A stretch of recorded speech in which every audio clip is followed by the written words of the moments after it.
selamat pagi kepada Bapak, Ibu, dan Saudara yang terkasih di dalam Tuhan Yesus Kristus. Sebelum kita memulai aktivitas pada pagi hari ini, baiklah kita mendengarkan sedikit dari firman Tuhan. Shalom Bapak, Ibu, dan Saudara-saudara yang terkasih. Sebelum kita mendengarkan renungan pada hari ini, mari kita bersatu dalam doa.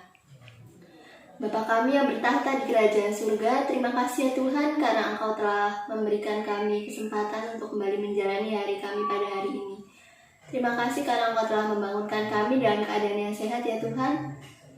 Sebentar lagi kami akan mendengarkan sedikit dari firman-Mu. Kiranya Engkau berkati kami ya Tuhan agar kami mengerti dan kami dapat menjalankan firman-Mu dalam kehidupan kami sehari-hari. Dan jika setelah ini kami akan melanjutkan aktivitas kami seperti biasanya, kiranya Engkau berkati ya Tuhan, supaya semuanya dapat berjalan dengan lancar. Terima kasih Tuhan, dalam nama Yesus kami telah berdoa dan mengucap syukur. Haleluya, amin.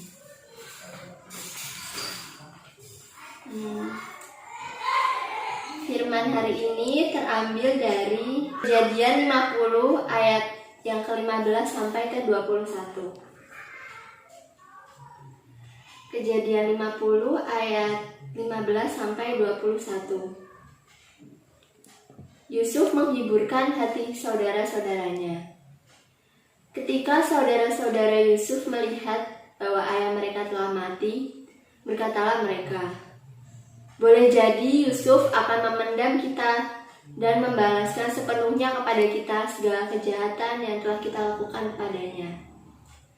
Sebab itu, mereka menyuruh menyampaikan pesan ini kepada Yusuf.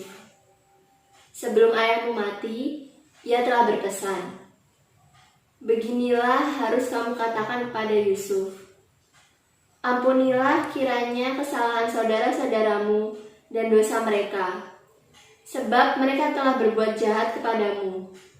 Maka sekarang ampunilah kiranya kesalahan yang dibuat hamba-hamba Allah ayahmu.' Lalu menangislah Yusuf ketika orang berkata demikian kepadanya.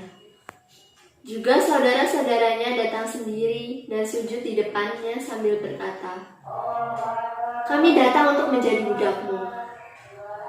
Tetapi Yusuf berkata kepada mereka, 'Janganlah takut, sebab aku inikah pengganti Allah.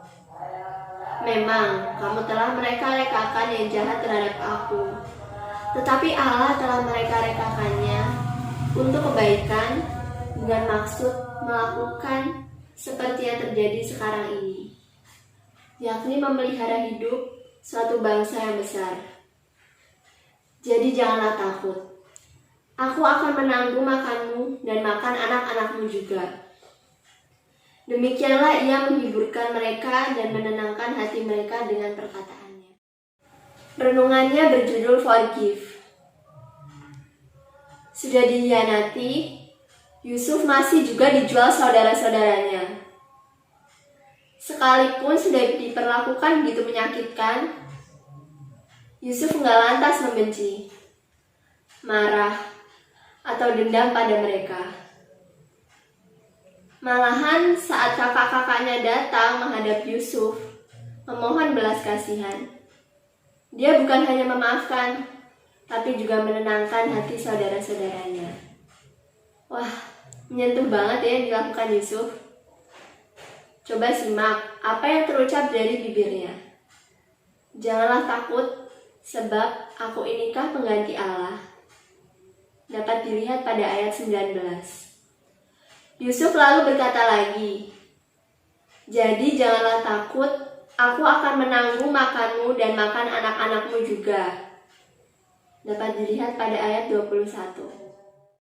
Orang yang mendendam, jangankan untuk menghibur dan menenangkan hati orang lain, menghibur hati sendiri saja pasti nggak akan bisa.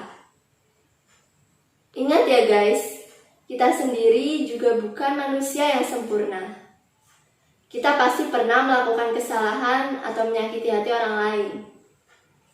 Saat kita melakukan kesalahan pada orang lain, hal yang paling kita inginkan adalah pengampunan atau pemberian maaf dari orang itu, ya kan? Nah, Gimana perasaan kita kalau orang lain nggak mau memaafkan kesalahan yang kita lakukan? Jangan mendendam, apalagi berniat membalas kejahatan yang dilakukan orang pada kita. Firman Tuhan bilang, pembalasan itu bukan hak kita, tapi hak Tuhan. Hal ini tertulis pada Ulangan pasal yang ke-32 ayat yang ke-42. Dendam itu kendaraannya setan.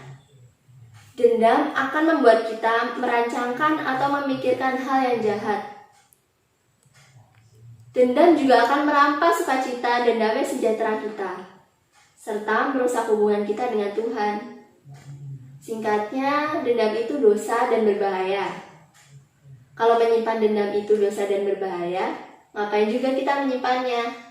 Ayo deh, buang jauh-jauh semua rasa dendam yang pernah ada. Minta Allah memampukan kita untuk mengampuni dan melupakan kesalahan yang sudah diperbuat orang lain yang bikin hati kita mendendam terhadap mereka. Seperti Yusuf, belajarlah melihat bahwa apapun yang Tuhan izinkan kita alami, semua bertujuan untuk mendewasakan kita di dalam rencananya. Amin. Sedikit dari firman Tuhan yang telah kita terima tadi, hendaknya dapat menjadi berkat dan tuntunan dalam kehidupan kita sehari-hari. Terima kasih, Tuhan Yesus memberkati.